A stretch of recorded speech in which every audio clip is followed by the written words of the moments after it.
గురుభ్యో నమః. బాబాకి మనకు ఉండే రుణానుబంధాన్ని అనుసరించి ఆయన జన్మలుగా మనతో కూడా ఎలా వస్తున్నారు, ఆయన వస్తున్నారనే దానికి మనకు నిదర్శనాలు ఏమైనా ఉన్నాయా, బాబా చెప్పిన మాటలే మనం బేస్గా తీసుకోవాలా, అలాంటి సంఘటనలు ఏమన్నా బాబా చరిత్రలో మనకు లభిస్తున్నాయేమో అని పరిశీలిస్తే ఈ జన్మలో వ్యక్తికి పూర్వజన్మలో ఉన్నటువంటి వ్యక్తికి సంబంధాన్ని బాబా చూపించడం ఆయన చరిత్రలో మనకు కనిపిస్తుంది. అంటే బాబా చెప్పే కేవలం మాటలే కాదు, నిత్య సత్యాలు. ఓసారి బాబా పక్కనే నార్కే కూర్చో అన్నాడు. ఆయనకి ఒక స్వప్నం. ఆ స్వప్నంలో బాబా దగ్గర ఎవరో ఒక వ్యక్తి కట్టెల మోపు నెత్తిన పెట్టుకొని కనిపించాడు. అతన్ని చూస్తూ బాబా అన్నట్ట, ఇతను నీ స్నేహితుడు అని. నార్కేకి అర్థం కాదు. తర్వాత ఇది జరిగిన ఒక 4-5 రోజుల తర్వాత బాబా దగ్గర కూర్చోన్నాడు నార్కే. ఎవరైతే ఇతనికి స్వప్నంలో కట్టెల మోపు పెట్టుకొని కనిపించాడో అదే వ్యక్తి కట్టెల మోపు ఎత్తుకొని బాబా దగ్గరికి వచ్చాడు. అంటే బాబా దున్నులో కట్టెలు కొనేవాడు కాబట్టి కట్టెల మోపు అమ్మేదానికి తెచ్చాడు. అతన్ని చూస్తే బాబా ఏమన్నా అంటే, అదిగో నీ స్నేహితుడు వచ్చాడు, అతనికి నీకు పూర్వజన్మలో స్నేహం ఉంది, కర్మఫలాన్ని బట్టి మీ ప్రారంధాలను బట్టి అతను ఈరోజు కట్టెలు అమ్ముకునేవాడిగా ఉన్నాడు, నువ్వు ఒక ఆఫీసర్గా ఉన్నావు. ఇవన్నీ మీరు పూర్వజన్మలో చేసుకున్నటువంటి పాప పుణ్యాల ఫలితంగా ఇవి జరుగుతూ ఉంటాయి. కాబట్టి నువ్వు వెళ్ళి ఆ కట్టెల మోపుకి 2 రూపాయలు ఇచ్చిరమ్మన్నాడు. నార్కే అనుకుంటున్నాడు, ఇంత చిన్న కట్టెల మోపుకి 2 రూపాయలు ఇవ్వాలని. అప్పుడే బాబా అన్నట్ట, ఎవరి పుణ్యానుసారం వాళ్ళకి లభిస్తుంది, పోయి 2 రూపాయలు ఇచ్చేసామని. ఇంకేం మాట్లాడాల నార్కే. అంటే పూర్వజన్మలో వీళ్ళిద్దరు స్నేహితులు. ఈ జన్మకి ఏమైంది, అతనేమో కట్టెలు కొట్టుకొని బతికే స్థితికి దిగజారాడు, నార్కే ఏమో ఒక ఆఫీసర్ స్థాయికి పైకి వెళ్ళాడు. దేనివల్ల ఇవాళ జరుగుతుంది అంటే వాళ్ళు చేసుకునే పూర్వకర్మ పాప పుణ్యాల వల్ల. నార్కేకి బాబా చెప్పిన మాట ఏంటంటే, ఎన్నో జన్మలుగా మన కుటుంబాలకి సంబంధం ఉంది కాబట్టి ఆ బాబాతో ఉన్న సన్నిహిత సంబంధం వల్ల నార్కే జన్మలుగా అంచెలంచెలుగా మంచిగా జన్మిస్తూ మంచి ఉత్తమ కుటుంబంలో జన్మిస్తూ వచ్చాడు. ఆ పుణ్యఫలమే ఈరోజు బాబాకి ఎంతో సన్నిహితంగా ఉండే ఒక వ్యక్తిగా నార్కేని పుట్టించింది. నార్కే ఎవరు అంటే మనం ఇంతకుముందు చెప్పుకున్నాం, బూటీకి అల్లుడు, అంటే స్వయంగా బూటీ కుమార్తెను చేసుకున్న వ్యక్తి. అట్లాగే సాయి శరణానందని మనకి సాయిబాబా పుస్తకం ఒకటి రాశాడు, సాయిబాబా అని. ఆయనకి ఒకసారి కల్లో ఎవరో ఒక బిచ్చగత్తె ఒక్క కన్నే ఉంది. ఆ ఒక్క కన్నుతో ఆమె అంటే అడుక్కుంటూ ఉంది. అట్లా స్వప్నం అయింది. తర్వాత ఒక రోజు ఈయన బాబా దగ్గర కూర్చున్నప్పుడే అలాంటి వ్యక్తే ఒకే కన్నుతో ఉండేమే భిక్షం ఎత్తుకుంటూ వచ్చింది. బాబా తన జేబులో నుంచి 2 రూపాయలు తీసి పోయి ఆమెకి ఇచ్చిరమ్మన్నాడు. కారణం ఏంటి, నీకు ఆమెకి పూర్వజన్మలో సంబంధం ఉంది, నాకెందుకు ఆమెను చూసిన తర్వాత నా డబ్బులు ఇవ్వాలనిపించింది అని చెప్పి 2 రూపాయలు ఇచ్చాడు. కాబట్టి బాబా జన్మలుగా మనతో రావడం ఆయన చెప్పడానికి ఉదాహరణగా ఇవి మనకి సరిపోతాయి. ఇంకా ఒకసారి శ్రీమతి ప్రధాన్ అని జడ్జి గారి భార్య వచ్చింది. ఆమెతోటే వాళ్ళ మరిది భార్య ఆమె వచ్చింది. ఇద్దరు బాబా దగ్గర కూర్చున్నారు. ఆమెకి కడుపు బాగా ఎత్తుగా ఉంది. బాబా అన్నాడు ఆమెను చూస్తూ, ఈమె నా బాబుకి తల్లి అన్నాడు. వాళ్ళు ఏమనుకున్నారంటే ప్రధాని యొక్క తమ్ముడు భార్యకి బిడ్డ పుట్టబోతున్నాడని, ఆ బిడ్డ పేరు బాబు అని వాళ్ళు అనుకున్నారు. అక్కడున్న ఎవరు క్లారిఫికేషన్ తీసుకున్నారు. బాబా ఎవరి గురించి మీరు మాట్లాడుతున్నారంటే ప్రధాని వైఫ్ని చూపిస్తూ ఈమె నా బాబుకి తల్లి అన్నాడు. మరి ఆమె కడుపుతో ఉంది, కడుపు ఎత్తుగా ఉంది, ప్రసవానికి దగ్గరగా ఉంది అన్నప్పుడు బాబా అన్నట్ట, ఆమెది గర్భం కాదు. వాళ్ళు పాపం ఇంతకాలం ఆమె గర్భవతి అనుకుంటున్నారు. తర్వాత పరీక్షలు చేస్తే లోపల గడ్డ ఉంది ఆమెకి. కాబట్టి ఎవరికి? ప్రధాన భార్యకి బాబు పుట్టబోతున్నాడు. బాబు ఎవరు? బాబా దగ్గర ఎక్కువ కాలం, కొంతకాలం జీవించి చనిపోయిన, చిన్న వయసులో 22-23 ఏళ్ళకే చనిపోయిన వ్యక్తి. అతనంటే బాబాకి చాలా ఇష్టం. అతనికి ఎక్కువ స్వీట్లు, పళ్ళు అంటే ఇష్టం. అందుకని బాబా అతనికి ఎక్కువ పళ్ళు, స్వీట్లే పెట్టేవాడు. అతను ఉద్యోగం చేసుకునేటప్పుడు కూడా సరిగా ఉద్యోగానికి వెళ్ళేవాడు కాదు. యావలలో ఉద్యోగం చేసేవాడు సాటే దగ్గర. కానీ ఉద్యోగానికి సరిగ్గా పోక బాబా దగ్గరే సేవ చేసుకుంటూ ఉండేవాడు. అది సాటే వాళ్ళు బాబాకి చెప్పేవాళ్ళు, బాబా ఇటు సరిగ్గా ఉద్యోగానికి రావట్లేదంటే మీరు అతని గురించి ఏమీ మాట్లాడద్దు, అతను ఇష్టం వచ్చినట్టు ఉండనివ్వండి అన్నాడు. ఎందుకంటే అతని ఆయుష్ చాలా తక్కువ అనే విషయం బాబాకి తెలుసు. అందుకని అతను ఎక్కువ గారం చేసేవాడు. ఎక్కువ పళ్ళు, తీపి పదార్థాలు అతనికి ఎక్కువ పెట్టేవాడు. అతి చిన్న వయసులో ఆయన వివాహం చేసుకున్నాడు. భార్యను వదిలి చనిపోయాడు. ఆ బాబే ఇప్పుడు ప్రధాన్ జడ్జి గారి కొడుకుగా పుట్టబోతున్నాడు. కాబట్టి బాబా ఏది చెప్పినా అది ఒక్కటంటే ఒక్కటి కూడా మిస్ అయిన సందర్భాలు లేవు మనకి. చెప్పినట్టు జరిగిపోతూ వచ్చాయి. తర్వాత అతను ప్రధానికి కొడుకుగా పుట్టాడు. అప్పుడు బాబు అన్నాడు కాబట్టి ఆ అబ్బాయికి పేరు కూడా వాళ్ళు బాబు అనే పేరు నామకరణం పెట్టారు. అట్లాగే ఓ రోజు బాబా లండి నుంచి వస్తున్నాడు. వస్తూ ఉంటే 2 మేకలు మందలో నుంచి బాబా 2 మేకల్ని పక్కకు లాగి తీసుకొని వచ్చాడు. కానీ బాబా వాటిని ఎంత కొన్నా అంటే ఒక్కొక్క దాన్ని 16 రూపాయల లెక్కన 32 రూపాయలు ఇచ్చి కొన్నాడు. ఆ బేరాన్ని తాత్య కానీ శ్యామ కానీ ఒప్పుకోలే.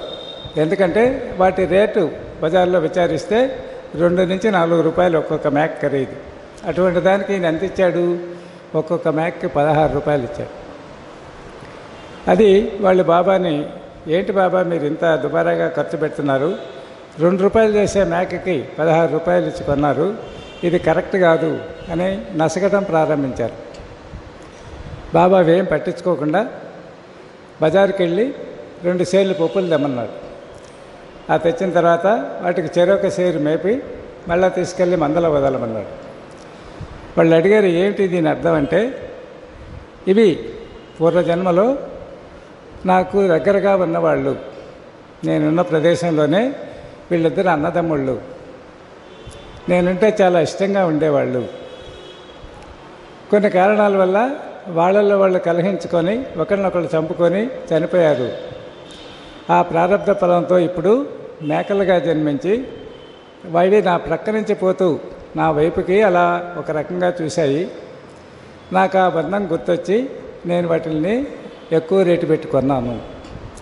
కొంతసేపు నా దగ్గర ఉంచుకుంటామని నేను వాటిని తీసుకొచ్చినా కూడా వాటి కర్మఫలం మీ రూపంలో అడ్డుకుంది. ఎందుకంటే మీకు ఇష్టం లేదు కదా నేను అంత డబ్బు పెట్టి కొనడం, వాటిని నా దగ్గర ఉంచుకోవడం. అంటే ప్రతి కర్మకి ఎవరో ఒకరు అడ్డం పడుతూనే ఉంటారు. బాబా సన్నిధిలో అవి హాయిగా ఉండేవి. కానీ వీళ్ళ లోపల ఉండే బాధ అటు ప్రారంధాన్ని పక్కన నెట్టేసింది. తీసుకెళ్ళి మళ్ళా అక్కడ వదిలేశారు. కారణం ఏంటి? వాళ్ళిద్దరూ బాబాకి చాలా సన్నిహితులు, ఇష్టమైన వాళ్ళు. వాళ్ళిద్దరు అన్నదమ్ముళ్ళు ఒకతను పెద్దవాడు సోంబేరి, ఏ పని చేసేవాడు కాదు. తమ్ముడు కష్టపడి బాగా డబ్బు సంపాదించాడు. వాడు డబ్బు ఎక్కువ సంపాదించి వాళ్ళు ఆనందంగా ఉండడం అన్నకి ఇష్టం లేదు. కాబట్టి అన్నను ఎట్లాగైనా చంపేసి ఆ డబ్బు తను తీసుకోవాలని ఒక దురాలోచన వచ్చింది అన్నకి. అంటే మనిషి నేచర్ ఎన్ని జన్మలైనా కూడా ఇది మారలేదు. చూడండి, జన్మలుగా ప్రతి మనిషిలో ఉండే క్రూరత్వం, డబ్బు కోసం ఏదైనా సొంత తమ్ముడిని కాదు ఎవరినే చంపేదానికి వెనకాడని స్థితి. వాడిని చంపేసి డబ్బు అపహరించాలని తెలుసుకున్నది. ఈ విషయం తమ్ముడు కనుక్కొని కొట్లాటలు జరిగి ఇద్దరు ఒకరినొకరు కొట్టుకొని చనిపోయారు. ఈ జన్మలో ఆ కర్మఫలం ప్రారంభంగా మేకలై పుట్టారు. కాబట్టి మనం ఏం చేస్తున్నా నెక్స్ట్ మనం రాబోయే జన్మలో అధపాతాళానికి పడిపోకుండా ఇప్పుడున్న దానికంటే బెటర్ జన్మకి వెళ్ళేదానికే మనం ప్రయత్నం చేయాలి తప్ప మనసు లోపల నీచమైన ఆలోచనలు పెట్టుకొని ఉంటే మాత్రం మన జీవితం వల్ల పతనమయ్యేదానికి ఎక్కువ ఆస్కారం ఉంది. కాబట్టి మన ఆలోచనలు ఎప్పుడు కూడా రుజుమార్గంలో పోవాలి తప్ప పక్క చూపులు ఎప్పుడూ చూడకూడదు. ఎందుకంటే భగవంతుడు ఇవ్వాలనుకుంటే నీకు ఎంతైనా ఇస్తాడు. ఇవ్వని దాన్ని నువ్వు బలవంతంగా పెరుక్కోవాలనుకుంటే ఇట్లాగే ఉంటుంది పరిస్థితి. కాబట్టి మనది కాని దాన్ని ఎప్పుడు ఆశించకూడదు. మనకు ఇవ్వదలుచుకుంటే బాబా ఇస్తాడు. నువ్వు వాళ్ళ దగ్గర నుంచి పెరుక్కున్న దానివల్ల ఇలాంటి ప్రమాదాలు వస్తాయి. కాబట్టి ఎప్పుడు కూడా నీ సంపాదన కూడా రుజుమార్గంలో ఉండాలి. నువ్వు సంపాదించిన దాంట్లో ₹1 అయినా సరే ఖర్చు పెట్టు. ఎందుకంటే ఆ ₹1 నీకు పుణ్యాన్ని ఆర్జించేది. నిజంగా కష్టపడి సంపాదించింది సంతోషంగా ఇచ్చినప్పుడే మనకు ఆ ఫలితం దక్కుతుంది. అలా కాకుండా చేయకూడని పనులు చేసి దేవాలయాల్లో డొనేషన్లు ఇచ్చినా ఎవరికి సహాయం చేసినా అది ఫలించదు. కాబట్టి మనం ఇచ్చేది ఎప్పుడు కూడా రుజువర్తనంలో సంపాదించిందిగానే ఉండాలి. లాస్ట్ టైం చెప్పానో లేదు, ఒక కష్టపడి సంపాదించిన డబ్బుతో భగవంతుడు ఎలా సంతోషిస్తాడో అనేదానికి. అరబ్ కంట్రీలో కైరో అనే ఒక పట్టణం, మీకు అందరికీ తెలిసింది ఆ పేరు. అక్కడ అబ్దుల్లా అని ఒక అతను ఉన్నాడు. అంటే ఆ మక్కా మసీదులో అక్కడే ఉంటూ ఆ మసీదుకి సేవ చేసుకుంటూ తన జీవితాన్ని అక్కడే గడుపుతూ ఉంటాడు. ఈ వాళ్ళు సంవత్సరానికి ఒకసారి మక్కా యాత్ర చేస్తారు కదా, ఆ మక్కా యాత్ర సందర్భంలో జనమంతా వస్తున్నారు, బాగా లక్షల్లో వస్తున్నారు. ఈయన అప్పటిదాకా మసీదును శుభ్రపరిచి కాసేపు అక్కడ విశ్రమిద్దామని పడుకున్నాడు. పడుకుంటే ఆయనకి 2 దేవదూతల సంభాషణ వినిపిస్తోంది. ఎందుకంటే ఈ అబ్దుల్లా అనే అతను మహాసాధకుడు, గొప్ప సాధకుడు ఆయన. అందుకని దేవదూతల మాటలు ఆయనకు వినిపిస్తున్నాయి. వాళ్ళు ఏమనుకుంటూ వస్తున్నారంటే, చూసావా ఈసారి మక్కాకి కొన్ని లక్షల మంది వచ్చారు, ఈ లక్షల మందిలో ఎంతమందికి ఈ యాత్రా ఫలం దక్కబోతుంది అని ఒక ఆయన అడిగాడు. ఇంకొక ఆయన అన్నాడు, ఈ వచ్చిన వాళ్ళల్లో ఒక్కరికి కూడా యాత్రా ఫలం దక్కదు.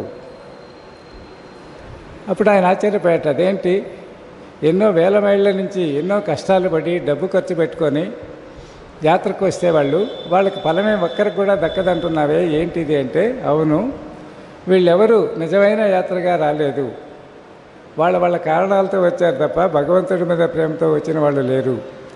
మరి ఈ సంవత్సరం ఈ ఫలమంతా వృధా పోవలసిందేనంటే, కాదు, కైరోలో ఉండే ఆలీ మౌఫ్ అనే ఒక అతనికి మాత్రం ఈ ఫలం దక్కుతుంది అన్నాడు. మరి అతను మక్కాకి రాలేదు కదా అన్నాడు. మక్కాకి రాకపోయినా ఈ ఫలం అతనికి అక్కడే దక్కుతుంది అన్నాడు. ఆ మాట వింటూనే ఈయన అతన్ని ఆలీ మౌఫ్ని ఎత్తుక్కుంటూ బయలుదేరి కొద్ది రోజులకి ఆ ఊరు చేరాడు. విచారించి అతను ఇల్లు కనుక్కొని వాళ్ళ ఇంటికి వెళ్ళాడు. నాకు ఇలా స్వప్న దర్శనం అయింది, మీకు ఈ ఫలం దక్కుతుందని చెప్పారు, ఏంటి దీని ఉద్దేశం నాకు చెప్పండి అన్నాడు. నేను ఒక చర్మకారుణ్ణి, అంటే చెప్పులు కుట్టే బతికేవాడు అతను. నాకు తినేదానికి కూడా చాలా కష్టం, కానీ నాకు మక్కా యాత్ర చేయాలని చాలా కాలంగా మనసులో కోరిక, కానీ ఒక్కసారిగా నేను డబ్బు సంపాదించలేను. అందుకని కొద్దిగా చెప్పులు కుట్టిన దాంట్లోనే నా కుటుంబ పోషణకు పోను మిగిలింది కొంచెం దాచుకుంటూ వస్తున్నా. ఈ సంవత్సరానికి అది నాకు నా కుటుంబానికి యాత్రలకు సరిపోయేంత సమకూరింది. దానితో నేను యాత్ర చేయాలని సంకల్పించుకుంటున్నా. కానీ ఈ లోపల ఒక సంఘటన జరిగింది. మా పక్కింట్లో ఒక పేద కుటుంబం ఉంది. ఒకరోజు ఈయన చర్మకారుడి భార్య చెప్పిందట, ఆమె గర్భంతో ఉంది. పక్కింట్లో నుంచి ఏదో ఒక వంటకం మంచి వాసన వస్తుంది. గర్భంతో ఉండేవాళ్ళకి ఆ వాసన చూస్తే తినాలనిపిస్తుందట. అందుకని ఆమె భర్తను పిలిచి, పక్కింటి నుంచి ఏదో మంచి వాసన వస్తుంది, వాళ్ళు ఏదో మంచి కూర వండుకున్నట్టున్నారు, నువ్వు వెళ్ళి కాస్త నాకు అడిగి తీసుకురాపో అన్నది. సరే ఈయన వెళ్ళాడు. నా భార్య ఇట్లా గర్భంతో ఉంది, ఆమెకి మీ ఇంట్లో వాసనలు నోరూరుస్తున్నాయి, కొంచెం కూర పెట్టండి అన్నాడు. అప్పుడు ఆయన చెప్పాట, స్వామి మీరు తినదగ్గ ఆహారం కాదు ఇది. మా ఇంట్లో వారం రోజుల నుంచి వంటలు లేవు, పిల్లలు ఆకలితో అల్లాడిపోతున్నారు, మాకు ఏం చేయాలో తోచక నేను బజారుకి వెళ్ళి వస్తుంటే అక్కడ ఒక సత్యం జంతువు పడి ఉంటే దాన్ని తెచ్చి ఈరోజు వండుకుంటున్నాం మేము, మీలాంటి వాళ్ళకి ఇది పెట్టవలసిన ఆహారం కాదు అన్నాడు. అప్పుడు అర్థమైంది ఆయనకి, ఆయన పేదరికం ఎంత స్థితిలో ఉందో. కనీసం పిల్లలకి వారం రోజుల నుంచి తిండి కూడా పెట్టలేని స్థితిలో ఉన్నాడని విని కళ్ళకి నీళ్ళు వచ్చాయి ఆయన. వెంటనే ఇంటికి వెళ్ళి తను మెక్కా యాత్రికైనా దాచుకున్న డబ్బు మొత్తం తెచ్చి అతని చేతిలో పెట్టాడు.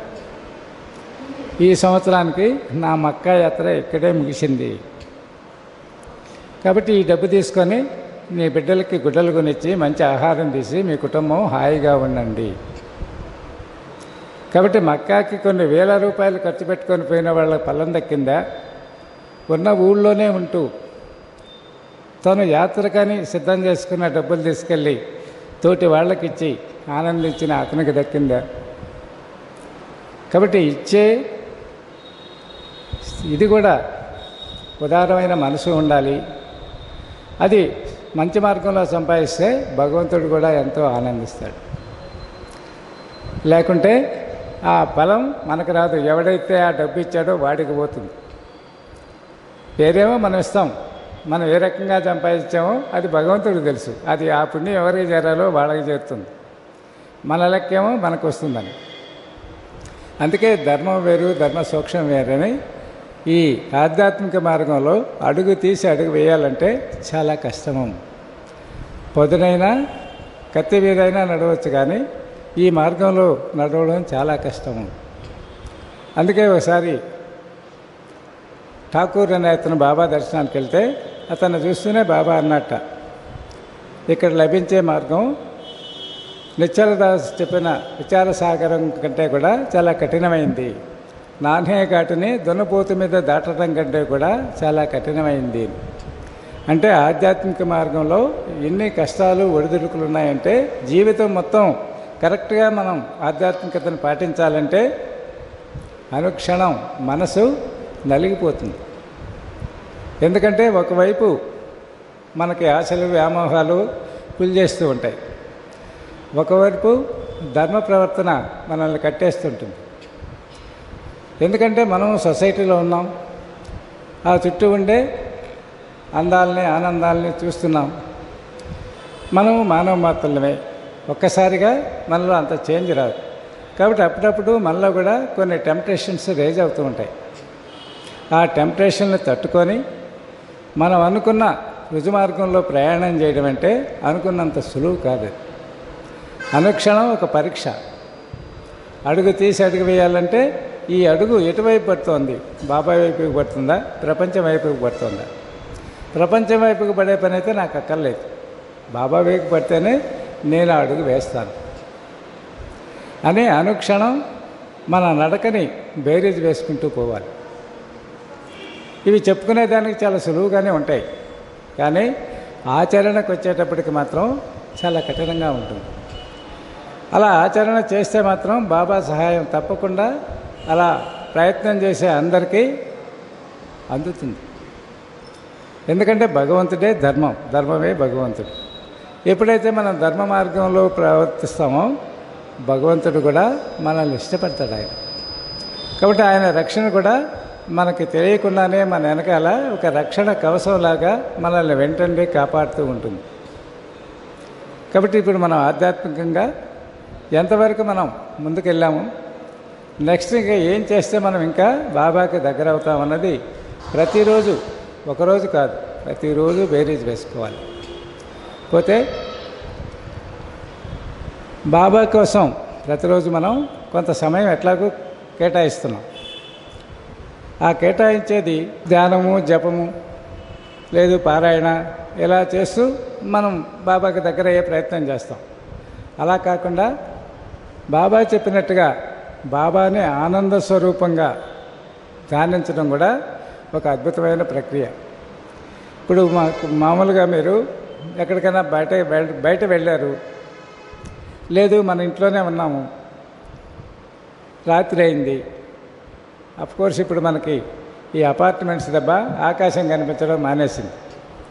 ఆకాశాన్ని చూడాలంటే బయటకు రావాల్సిన పరిస్థితి ఉంది. జనరల్గా ప్రకృతి ఎంత అందంగా ఉంటుందో మనం ఎంజాయ్ చేస్తే తెలుస్తుంది. ఎప్పుడైనా సముద్రానికి వెళ్ళారనుకోండి, ఎవ్వరూ పక్కన లేకుండా, అంటే పక్కన ఉంటే ఏమవుతుందంటే మనం మాట్లాడతాం, వాళ్ళు మాట్లాడతారు, డిస్టర్బెన్స్ వస్తుంది. సముద్రాన్ని మాత్రమే చూస్తూ కూర్చోండి చాలు. ఇంక ఏ సాధన చేయాల్సిన అవసరం లేదు, బాబా నామం చేయాల్సిన అవసరం లేదు. ఆ సముద్రాన్ని చూస్తూ, ఎందుకంటే నారములు అంటే నారాయణుడు అంటే నీళ్లలో ఉండేవాడు. నారములు అంటే నీళ్లు. నారాయణుడు ఎక్కడుంటాడు? పాల సముద్రంలో ఉంటాడు.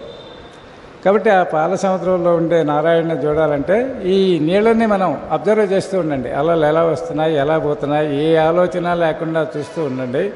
కొంతసేపటికి మిమ్మల్ని మీరు మర్చిపోతారు. ఆడ నుంచి లేచి రావాలనిపించదు. అట్లాగే సాయంకాలం మనకి మిద్ది మీద పడుకున్నారు, ఆకాశానికి చూస్తూ ఉండండి. అయితే మనసులో ఏ ఆలోచనలు పెట్టుకోకండి. బాబా నామం చేయాలని కానీ, బాబా రూపాన్ని నిలుపుకోవాలని కానీ ఏమీ వద్దు. మనసుని నిశ్చలంగా ఉంచండి, ఏ ఆలోచనలు రానియకండి. ఆ నిర్మలమైన ఆకాశానికి వేసి అలా చూస్తూ కూర్చోండి. ఒక 10 నిమిషాలకి మీకు అర్థమవుతుంది నీలోనే ఏదో తెలియని ఆనందం. అట్లాగే ప్రకృతి దృశ్యాలను మనం చూస్తూ ఉంటే ఇదంతా కూడా సాధనే. బాబా ఎదురుగా కూర్చొని కళ్ళు మూసుకొని బాబాని ధ్యానించడం ఒకటే సాధన కాదు, ప్రకృతే బాబా. అందుకే ఆయన ఏం చెప్పాడు? నువ్వు ఎక్కడ చూస్తే అక్కడ నేను ఉన్నాను అన్నాడు. కాబట్టి నువ్వు ఎటు చూసినా బాబానే ఉన్నాడు. కాబట్టి ఈ ప్రకృతి అందాలను ఆస్వాదించడం కూడా బాబాని ఆస్వాదించడమే. అదే ఆయన చెప్పింది, ఆనంద స్వరూపంగా ధ్యానించు. ప్రకృతి అంతా ఎప్పుడూ ఆనందంగానే ఉంటుంది. దాని ఆనందాన్ని చెడగొట్టేది మనం. చెట్లను నాశనం చేయడం అయితేమి, మనకు అవసరమైనట్టు అడవుల్ని నాశనం చేయడం, ఇవన్నీ కూడా మనం దాని యొక్క పవిత్రతని పాడు చేస్తున్నాం. కాకుంటే ప్రకృతి ఎప్పుడు కూడా స్వచ్ఛంగా పవిత్రంగా ఉంటుంది. కాబట్టి అటువంటి పవిత్రతను చూస్తూ ఉంటే మన మనసు కూడా పవిత్రంగా మారుతుంది.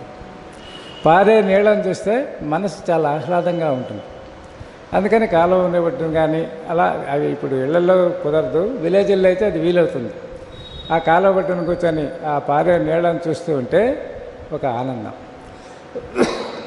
ఇవన్నీ సాధనలో భాగాలే. ఎక్కడో కళ్ళు మూసుకోవటమే కాదు, కళ్ళు మూసుకోకున్నా కళ్ళు తెరుచుకొని నడుస్తూ ఉన్నా చూసేదన్నీ, ఆ చూసే వస్తువుల యొక్క ప్రభావం మన మనసు మీద పడకుండా నిశ్చలంగా చూస్తూ నడవండి. దేని మీదకి మనసును పోనీయకుండా. అక్కడ ఏమైనా జరిగింది వెంటనే మనం ఏం చేస్తాం? మన మనసుకుండే అలవాటు అది, వెంటనే మనసు పక్కకు లాగుతుంది.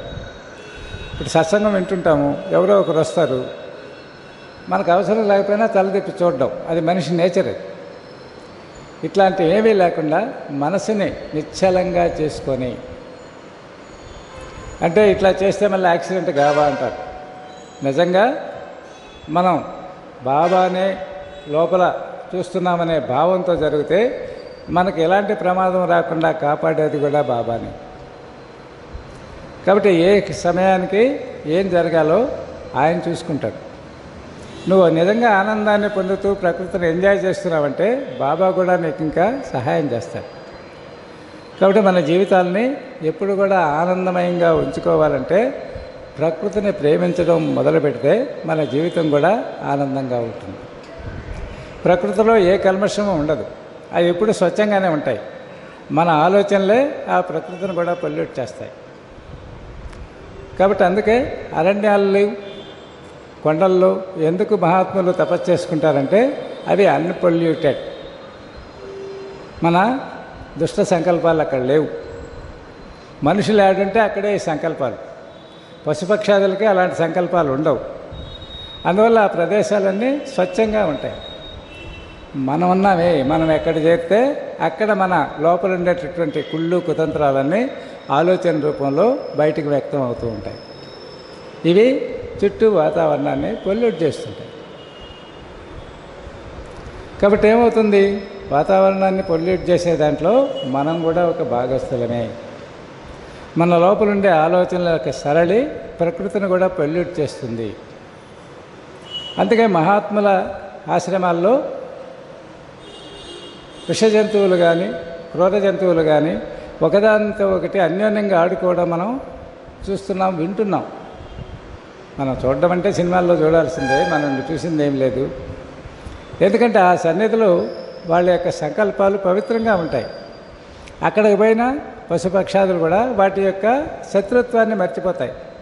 అక్కడ ఉన్న కాసేపు అవి వైరాన్ని మరిచి, జాతి వైరాన్ని మరిచి ఆనందంగా ఉంటాయి. ఎక్కడి నుంచి వచ్చింది ఇది? ఆ మహాత్ముడి యొక్క తపోశక్తి వల్ల ఆ ఆశ్రమం వాతావరణం అంతా పవిత్రమైంది. అందుకే మనల్ని అప్పుడప్పుడు మహాత్ముల యొక్క తపోక్షేత్రాలను కానీ గురుస్థానాలను కానీ దర్శించమని ఎందుకు చెప్తారంటే, ఆ సన్నిధికి వెళ్ళినప్పుడు మన మనసు వాళ్ళ యొక్క సంకల్పాలతో ప్రభావితం అవుతుంది. అలా ప్రభావితమైన మనసు లోపల మనకి జన్మజన్మలుగా కొన్ని చిక్కుముళ్ళు ఉంటాయి, మనసులో చికాకులు ఉంటాయి. అవి మనకు తెలియదు, మనకు గుర్తుకు రావు కూడా. ఇటువంటివన్నీ ఆ మహాత్ముల సన్నిధిలో 1-2 రోజులు ఉంటే ఏమవుతుందంటే లోపల ఆ చిక్కుముళ్ళు వీడిపోతాయి. వాటిల్ని నాట్స్ అంటారు వాళ్ళు ఇంగ్లీష్లో. నాట్స్ రిలీజ్ అవుతాయి. అయినప్పుడు ప్రతి వ్యక్తికి తెలుస్తుంది, నాలో ఏదో ఒక మార్పు వచ్చింది. మనం షిరిడీకి వెళ్ళినప్పుడు చెప్తుంటాం వచ్చేటప్పుడు, ఈసారి షిరిడీకి వెళ్ళొస్తుంటే ఏదో చాలా ఆనందంగా ఉంది, నా మనసు చాలా తేలిగ్గా ఉంది. మరి ఎందుకు వచ్చింది అంటే, నీ లోపల జన్మజన్మలుగా పేర్కొని ఉన్న ఏవో కొన్ని చిక్కుముడులు బాబా సన్నిధిలో రిలీజ్ అయిపోయాయి. దాంతో నీ మనసులో ఒక తేలిక, ఏదో బరువు దిగిపోయినట్లుగా. అందుకనే మహాత్ముల యొక్క పవిత్ర క్షేత్రాలని, వాళ్ళ సన్నిధిని పదే పదే దర్శించమని ఎందుకు చెప్తున్నారంటే, సాధకుడిలో ఈ మార్పులు వచ్చేదాన్ని. కాబట్టి మనం అక్కడికి వెళ్ళినప్పుడు, మనం ఎక్కడికి వెళ్ళినా మన వ్యాపారాలు మనం చేస్తాం. నిజంగా మనం షిరిడీకి వెళ్ళేప్పుడు ఏమనుకొని బయలుదేరుతాం, షిరిడీలో ఈసారి ఎవరితో కలవకూడదు, ఎక్కడైనా కూర్చొని తీవ్రమైన ధ్యానం చేయాలి అనుకొని బయలుదేరుతాం. 1-2 రోజులు అట్లాగే ఉంటాం. తర్వాత చల్లగా మనం, ఎందుకంటే ఒంటరిగా ఉన్నప్పుడు మనల్ని మనం ఫేస్ చేయలేం. మన నిజరూపం ఏందో మన ఎదుట సాక్షాత్కరిస్తుంది. దాన్ని మనం ఫేస్ చేయలేం, మనల్ని మనం ఎదుర్కోలేం.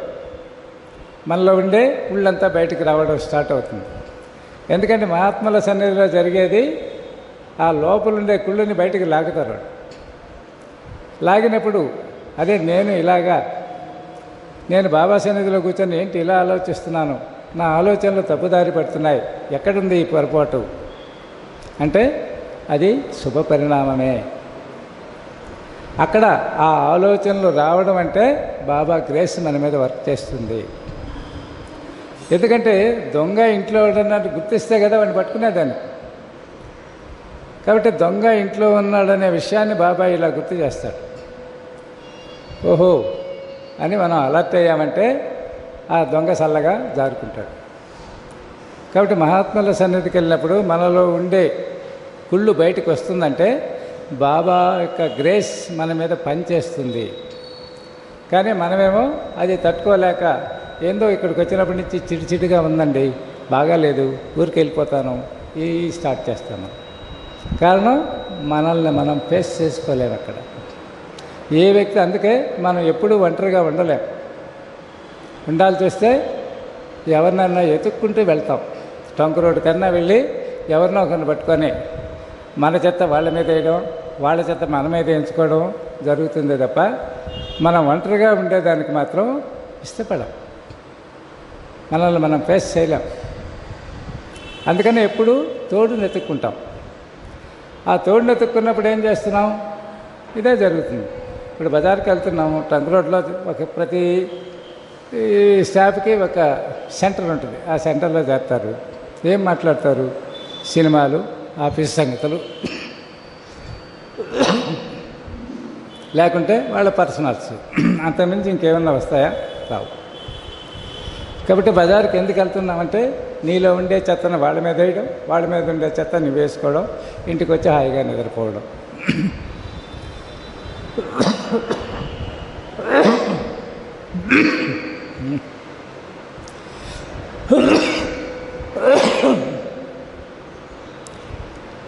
కాబట్టి వీలైనంత వరకు ఒంటరిగా ఉండేదానికి అలవాటు పడదాం. బాబా ఒక్కడే కొన్ని సంవత్సరాలు ఎవ్వరితో కలవకుండా షిరిడీలో ఉన్నాడు. కొన్ని సంవత్సరాలు బాబా 1834 అంటారు, 72 అంటారు, రకరకాలుగా చెప్తారు. అది వదిలేస్తే ఆయన 1908 తర్వాతే బాబా లీలలు ఉధృతంగా వ్యక్తమైంది. అంతవరకు ఇంచుమించు బాబా ఒంటరిగానే ఉన్నాడు. మళ్ళాంటి వాళ్ళెల్లా కాసేపు కూర్చొని వెళ్ళిపోయేవాళ్ళే. తర్వాత అంతా బాబా ఒంటరిగానే గడిపాడు. ఒంటరిగా గడపంలో ఉండే ఆనందం ఏందో మనకు మనం చేసుకుంటే అర్థమవుతుంది.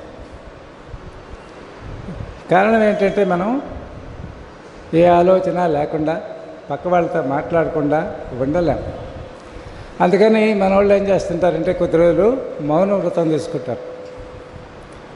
మీకు అందరికీ తెలుసు, చాలామంది శనివారం అనం, సోమవారం అనం వాళ్ళ అనుకూలాన్ని బట్టి ఒకరోజు మౌనం అంటారు. మౌనంలో ఉండి జరిగేదేంటి? చాలామంది స్వాములను కూడా మీరు టీవీలో చూసారో లేదో, మౌనంగా ఈరోజు స్వామి మాట్లాడు మౌనం అంటారు. అంటే నేను విమర్శించడం కాదు, జరిగేది చెప్తున్నా. స్వామి కాబట్టి ఆయన ఒక మహాత్ముడి కింద అనుకుంటారు కాబట్టి ప్రజలు ఆయన దర్శనానికి వెళ్తుంటారు. మౌనంగా ఉన్నప్పుడు వీళ్ళకే కొన్ని సందేహాలు, అవి తీరాలి. ఎట్లా? ఆయనేం మౌనం, మనకేం లోపల సందేహాలు, అవి ఎట్లా తీరుతాయి? అందుకని ఇప్పుడు లేటెస్ట్గా స్వాములు ఏం చేశారంటే ఆశ్రమంలో ఒక పెద్ద చార్ట్ తగిలిస్తారు.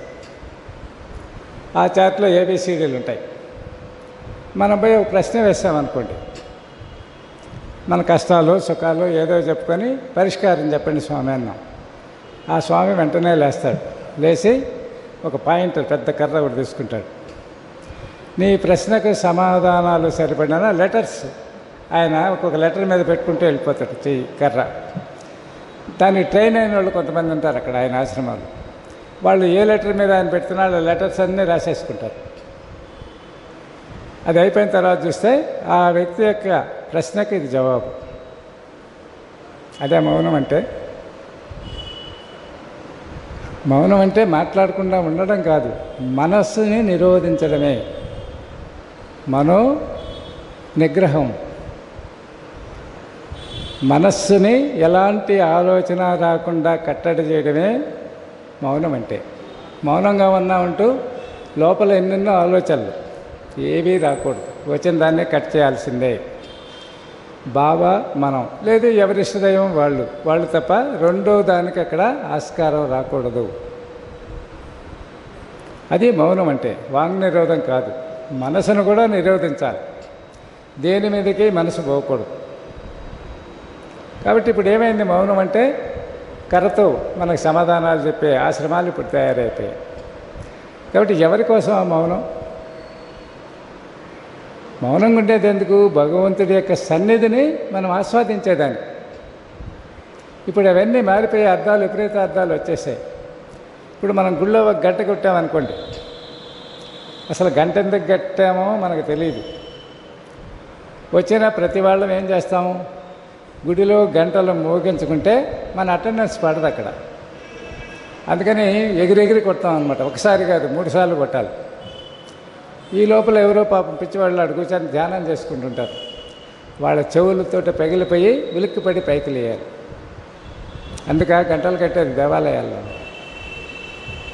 దేవాలయంలో గంటలు ఎందుకు మోగిస్తారంటే దానికి కొన్ని కారణాలు ఉన్నాయి.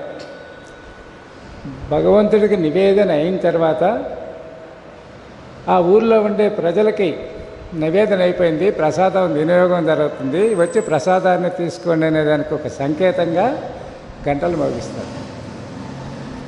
అసలు వీటన్నిటికంటే కూడా ముఖ్యమైన ఘంటానాదం యొక్క ఇదేంటంటే ప్రతి హృదయం లోపల అనాహతనాదం అని ఒక నాదం మన అందరికీ వినిపిస్తుంటుంది. అది మనకి జనరల్గా వినిపించదు. సాధన బాగా చేసే వాళ్ళకి 24 hours మన లోపలే ఒక రెజొనెన్స్ సౌండ్ వినిపిస్తుంటుంది. దానికి ఓంకారం అనండి, మీరు ఏ పేరైనా పెట్టుకోండి, అది నాన్ స్టాప్గా వస్తుంటుంది. ఈ ఘంటానాదం ఆ ఘంటానాదానికి సూచన. గంట కొట్టేస్తే అది ఆగిపోదు, వెంటనే ఆ టంగ్ అనే శబ్దం కొంతకాలం ట్రావెల్ చేస్తుంది. అట్లాగే నీ హృదయంలో మోగే ఆ అనాహత నాదం, అనాహతం అంటే హతం అంటే కొట్టడం, అనాహతం అంటే కొట్టకుండా వచ్చే సౌండ్. మన హృదయంలో ఎవరేం కొడుతున్నారు, కొట్టకపోయినా మన లోపల ఒక నాదం వినిపిస్తూ ఉంటుంది. దాన్నే అనాహత నాదము అన్నారు మన పెద్దవాళ్ళు. ఆ నాదం వినేదానికి సంకేతంగా గుళ్ళో గంటలు పెట్టుకున్నాం. ఇప్పుడు ఒరిజినల్ భావాలన్నీ పోయినాయి, ధ్యానం చేసుకుంటున్నారనే ఆలోచన కూడా లేకుండా వచ్చి గంటలు గడగడగడ మోగిచ్చేసి వాళ్ళ పాటికి వాళ్ళు మా పని అయిపోయింది అన్నట్టుగా వెళ్తారు. పాపం ధ్యానం చేసుకుని ఆయన ఉలిక్కిపడి పైకి లేచి చూసుకుంటే ధ్యానం పోయి ఉంటుంది. కాబట్టి ఏ పని చేసినా మనం తెలుసుకొని చేయడంలో అర్థం ఉంది. మన వల్ల పక్కవాళ్ళు డిస్టర్బ్ కాకూడదు. నువ్వు గంట కొడితేనే భగవంతుడికి నువ్వు వచ్చినట్టు తెలిసే పని అయితే ఆయన భగవంతుడు కాదు, మనం నమస్కారం చేయాల్సిన అవసరం లేదు. భగవంతుడు ఎక్కడున్నాడు, బయట ఉన్నాడా, గుళ్ళో ఉన్నాడా? నువ్వు వచ్చి గంట కొడితే నువ్వు వచ్చావని అటెండెన్స్ చేసుకునేదానికి నీ హృదయంలో లేడా భగవంతుడు? ఆ విషయం మర్చిపోతాం మనం ఎప్పుడు కూడా. మనలో ఉన్నాడనే విషయాన్ని మర్చిపోయి బయట ఎత్తుక్కుంటున్నాం మనం. అదే కబీర్ చెప్తాడు, కొండలు, భయంకరమైన అరణ్యాలు, లోయలు, నదులు, నదాలు అన్నీ తిరిగాను రామా నీ కోసం, నువ్వెక్కడా నాకు కనిపించలేదు. చివరికి తిరిగి తిరిగి చూసుకుంటే నువ్వు నాలోనే ఉన్నావని నాకు అర్థమైంది. కాబట్టి భగవంతుడు ఎక్కడో బయట లేడు, ప్రతి వ్యక్తి హృదయంలో ఉన్నాడు. రాముడు ఎక్కడున్నా అంటే ప్రతి వ్యక్తిలో ఉన్నాడు, నాలోనూ ఉన్నాడు. రాముడు అంటే కబీర్ స్పష్టంగా చెప్పాడు, నా రాముడు మీరు అనుకునే దశరథ తనయుడు రాముడు కాదు, నా రాముడు వేరే. అంటే ఈ సృష్టి మొత్తం ఎవరైతే శాసిస్తున్నారో ఆ రాముడే. మనకు తెలిసి రాముడు అంటే దశరథనందనుడే రాముడనే మనం అనుకుంటాం. నిజానికి రాముడు నిర్గుణుడు, నిరాకారుడు. ఆయనకు రూపం లేదు, నామం లేదు. కాబట్టి అటువంటి రాముడిని నేను కొలుస్తున్నాను. ఒకసారి రమణాశ్రమంలో అందరు కూర్చొని శ్రీరమణ శ్రీరమణ అని నామం భజన చేస్తున్నారు. భగవాన్ సోఫా మీద కూర్చోన్నాడు. కొద్దిసేపు తర్వాత ఆయన కూడా దిగి ఆయన కూడా అందరితో పాటు రమణ రమణ అని భజన చేయడం మొదలుపెట్టారు. అది చూసేవాళ్ళకి చాలా ఆశ్చర్యం వేసింది. అదేంటి భగవాన్, మేమంతా ఎక్కడెక్కడి నుంచో వచ్చి మీ నామం చేస్తూ ఉంటే మీరు కూడా మీ నామాన్ని చెప్పుకుంటున్నారే అన్నాడు. అప్పుడు భగవాన్ అన్నట్ట, రమణుడు అంటే ఎవరు, ఈ శరీరమా? మీరు ఏ రమణుని గురించి అయితే భజన చేస్తున్నారో నేను ఆ రమణుడి కొరకే భజన చేస్తున్నాను. అంటే నిర్గుణ నిరాకారుడైనటువంటి ఏ రమణుడో అతని కోసమే నేను చేస్తున్నాను. కాబట్టి ఎక్కడున్నాడు అంటే ప్రతి హృదయంలో ఉన్నాడు. చూడగలిగితే ప్రతి మనిషిలో ఉన్నాడు. చూసే శక్తిని ఇవ్వమని మనం బాబాని అడగాల్సిందే. ఎందుకంటే నేరుగా మనం గుర్తించలేం. కాబట్టి ప్రతి వ్యక్తిలో ఉండే భగవంతుడిని మనల్ని గుర్తించేటట్టుగా శక్తిని బాబాని ఇవ్వమని ప్రార్థిస్తే అప్పుడు ఏ మనిషిని చూసినా మనకు భయం అయ్యింది, కోపం రాదు, ద్వేషం రాదు, వాళ్ళ మీద ఎలాంటి భావాలు ఏర్పడవు. కారణం ఏంటి? అక్కడ మనం చూసేది భగవత్ స్వరూపాన్ని. ఆయన సమ్ ఎక్స్ కావచ్చు, వై కావచ్చు, మనకు సంబంధం లేదు. ఇప్పుడు మనం చూసేది అందులో మూర్తిభవించున్న బాబాని. నువ్వు ఎప్పుడైతే అతనిలో బాబాని ప్రతిష్ఠించి అతనిలో బాబాని చూడడం మొదలు పెడతావో అతనిలో కూడా తెలియకుండా మార్పు వచ్చేస్తుంది. నువ్వు అక్కడ ఎస్టాబ్లిష్ చేస్తున్నావు బాబాని ఆయనలో. అయితే ఇది ఒక్కసారి జరిగిపోతుందంటే నీ మనోభావం యొక్క తీవ్రతను బట్టి అవతల ఎక్కడో మార్పు వస్తుంది.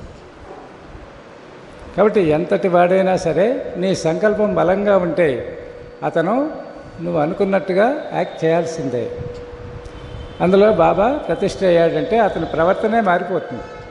ఇంతవరకు దురుసుగా ఉన్న ఆ క్షణాన్ని నుంచి మంచిగా మాట్లాడడం మొదలు పెడతాడు. అది ఎక్కడుంది? ఆ శక్తి ప్రతి హృదయంలో ఉంది. ఈ హృదయం దృఢమైన సంకల్పం చేయాలి. ఆ వ్యక్తిలో ఉండే బాబాని నేను దర్శించేటట్టుగా చేయి బాబా. నేను ఇంతకుముందు చెప్పాను,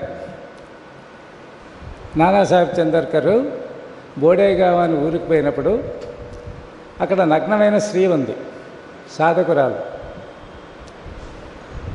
ఆమె ఎప్పుడు బట్టలు వేసుకోదు, ఎవరైనా వేసినా పెరికేస్తుంది, 20 ఏళ్ళ వయసు గల్లాను. ఈయన వెళ్ళాడు అక్కడికి. ఆమె వచ్చింది, వెళ్ళిపోయింది. కానీ ఆమెను పూజ చేయాలని ఈయనకుంది. మరి ఊళ్ళో వాళ్ళు దానికి యాక్సెప్ట్ చేయట్లే. ఈయన 35-40లో ఉన్నాడు, ఆ అమ్మాయి 20 ఏళ్లలో ఉంది. ఆమెకి ఈయన నగ్నంగా ఉండి ఆమెని ఆ గుడారంలో పెట్టి పూజలు చేసి స్నానాలు చేయించాలంటే అది చాలా కష్టమైన పని. కాబట్టి దానికి ఆమెలో ఎలా మార్పు వస్తుంది? ఆమె ఎక్కడా స్థిరంగా ఒక్క నిమిషం కూడా ఆగదు. ఆమె పేరు బన్నుమాయి. బాబాకి అప్లికేషన్ వేశాడు. బాబా నేను ఇంత దూరం వచ్చా, బాబా పర్మిషన్తోనే వచ్చాడు ఆయన. ఆమెని నేను తృప్తిగా సేవించుకోవాలి, పూజించుకోవాలి, ఆమెకి నగలు అలంకరించి ఒక మాతృదేవిగా చూసుకోవాలి. కాబట్టి ఆమె ఈ గుడారానికి వచ్చి కాసేపు ప్రశాంతంగా ఉండేటట్టుగా మీరు ఆమెని పంపించండి అన్నాడు. ముందైతే ఎంత స్పీడ్గా వచ్చిందో అంత స్పీడ్గా వెళ్ళిపోయింది. ఎప్పుడైతే ఈయన బాబాని ప్రార్థన చేసి నాకు ఇలాంటి కోరికలు ఉంది, ఆమెతో ఒక మాతృదేవతలాగా నేను చూసుకోవాలనుకుంటున్నాను, కాబట్టి మీరు ఆమెను పంపించండి అన్నప్పుడు ఈసారి ఆమె నేరుగా వచ్చి నానాసాహెబ్ చందర్కర్ ఒడిలో తలబెట్టుకొని పడుకుంది. మరి అది మానవ మాతృలకు సాధ్యమా? ఎవరు చేశారు ఆ పని? నానా చందర్కర్లో ఉన్న తపన, ఆ మహాత్మురాల్ని పూజించాలనే తపన. ఆయనకి అప్పట్లో మనసులో ఎలాంటి చాంచల్యాలు లేవు. ఆమె నగ్నంగా ఉందని, అందమైన పొడిచని, వయసులో ఉందని ఏ భావాలు లేవు.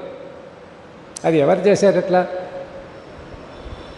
ఆ నానా హృదయంలో ఎవరున్నారు? ఇప్పుడు బాబానే ప్రతిష్ఠించున్నాడు. కాబట్టి ఎలాంటి వికారాలు లేకుండా ఒక మాతృదేవతను ఎలాగైతే పూజ చేస్తాడో అలా ఆయనకి పూజ చేశాడు, స్నానం చేశాడు, పట్టుబట్టలు కట్టాడు, నగలు అలంకరించుకున్నాడు, ఒక దేవతలాగా పెట్టి చూసుకున్నాడు. కాబట్టి ఆ సంకల్పం ఎక్కడుంది? నానా హృదయంలో ఉంది. దాన్నే బాబాకి నివేదించుకున్నాడు. బాబా నుంచి రెస్పాన్స్ వచ్చింది. కాబట్టి ఏది కూడా దేని మీద ఆధారపడి ఉంటుందంటే మన హృదయం ఎంత పవిత్రంగా ఉంటుందో అవతల వాళ్ళు కూడా అంత పవిత్రంగా మారి తీరాలి. అది ప్రకృతి లా. అందుకే భగవంతుడి దగ్గరికి వెళ్ళిన మనం కూడా ఎంత మూర్ఖంగా ఉన్నా ఆయన సన్నిధిలో ఉన్న కాసేపైన మనసు కంట్రోల్లో ఉంటుంది. ఒకవేళ అది అదుపు తప్పినా వెంటనే మన మనసే మనల్ని ఒక ప్రశ్న వేస్తుంది. నువ్వు షిరిడీకి వచ్చి ఏం చేస్తున్నావు? బాబా దగ్గరికి వచ్చాను, నీ ఆలోచనలు ఏంటి అన్నప్పుడు మనకు సిగ్గేదా? ఆలోచించమా? ఇక రెండోసారి ఆలోచన వస్తే మనం అక్కడ నిలవగలమా? కాబట్టి ఇవన్నీ మనకి టెస్టింగ్ పాయింట్స్. ఎప్పుడు మనం ఆధ్యాత్మిక మార్గంలో పయనించాలని, బాబాకి చేరువు కావాలని, నెక్స్ట్ జన్మలకి ఇంకా పై మెట్లకి ఎక్కాలని మన హృదయం లోపల తపనున్నప్పుడు ఈ ఆలోచనలు వస్తాయి. లేదంటే బాబా చెప్పినట్టుగా వ్యాపారమే. బాబా దగ్గర పోవడం, నాకు అది లేదు, ఇది లేదు, అది ఇవ్వు, మా అమ్మాయికి పెళ్లి చేయి, మా అబ్బాయికి ఉద్యోగం ఇప్పించు, ఈ వ్యాపారం మాట్లాడుకొని ఇంటికి వచ్చేసేయడం. ఇట్లాంటి వాళ్ళని చూస్తే బాబాకి కూడా సంతోషం అట. ఎందుకంటే కోరికలు అడిగాడు, ఇచ్చేస్తే వెళ్ళిపోతాడు, ఇంకా తొందర చేయడు. ఇప్పుడు మన ఇంటికి ఓ బిచ్చగాడు వచ్చాడు, మనం ఏం చేస్తాం? వెంటనే రూపాయో ₹10 పావులో ఇచ్చి పంపిస్తాం. వాడు అక్కడ ఉంటాడంటే ఉండనిస్తామా? పంపించేస్తాం. కారణం ఏంటి? వాడు వచ్చిన బిజినెస్ అది వాడికి ఇచ్చేస్తే వాడు వెళ్ళిపోతాడు. కానీ మనకి ఇష్టమైన బంధువులు వచ్చారనుకోండి, వాళ్ళు వెళ్తామన్నా వెళ్ళనిస్తామా?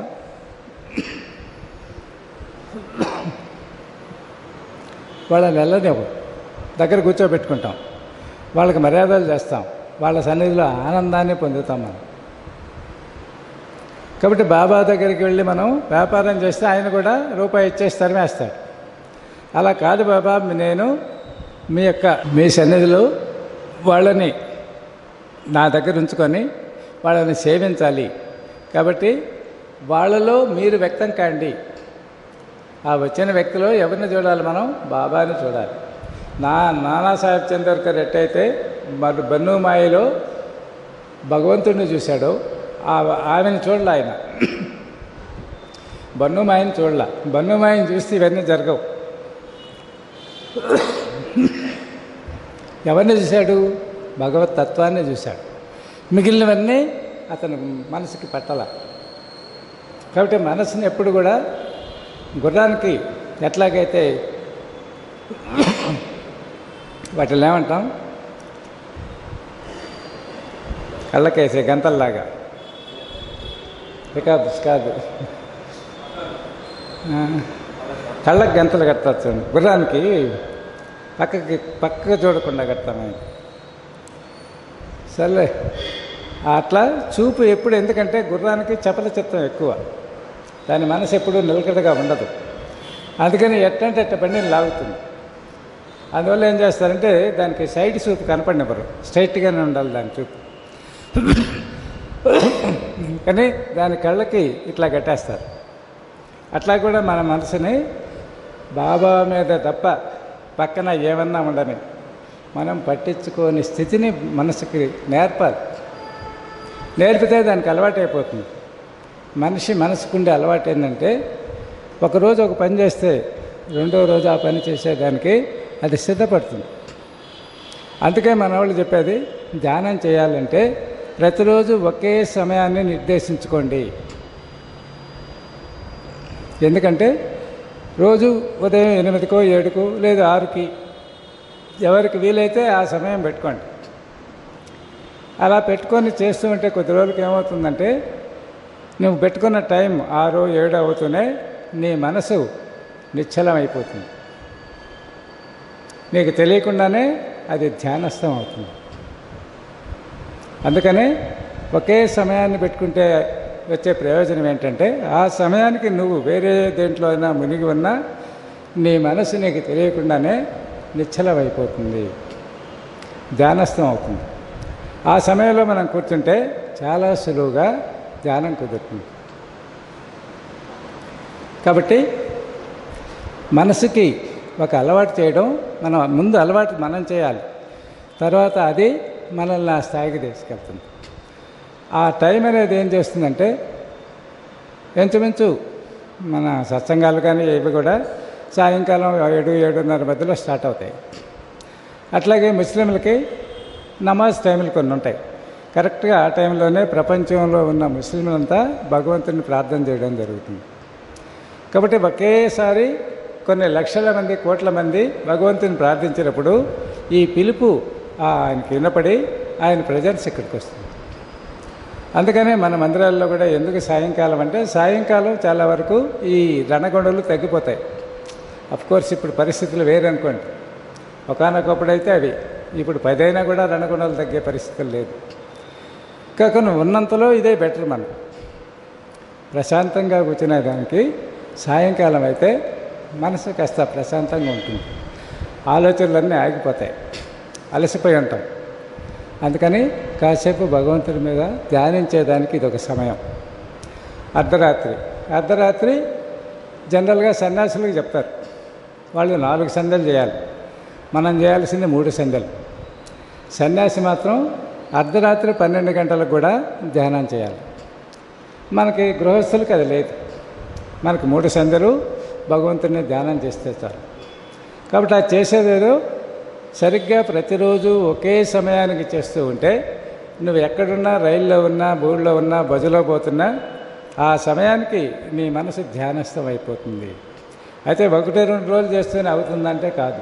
కొంత ప్రాక్టీస్ కావాలి దానికి కూడా. అది జరిగినప్పుడు నువ్వు ఎక్కడికున్నా నువ్వు ఒంటరి కాదు. అప్పుడు బస్సులో పోతున్నావు, బాబా నీతోటే ఉన్నాడు, ఖాళీగా ఎందుకు ఉండాలి? మీకు తెలుసు పూజలు చాలా రకాలు, దాంట్లో మానస పూజ చాలా శ్రేష్టమైంది అంటారు. మానస పూజ అంటే తెలుసుగా, మనసులోనే షోడచోపచార పూజలు చేయడం. అక్కడేమి ఉండవు, నీళ్ళుండవు, తాంబూలం ఉండదు, పట్టు వస్త్రాలు ఉండవు, ఏమీ ఉండవు. మనసు లోపలే బాబాని ఇవి ఉపచారాలన్నీ చేసినట్టుగా భావన చేయడాన్ని మానసిక పూజ అంటారు. మానసిక పూజకు ఒక సమయము, సందర్భము, దానికి కొన్ని పరికరాలు ఏమి అవసరం లేదు.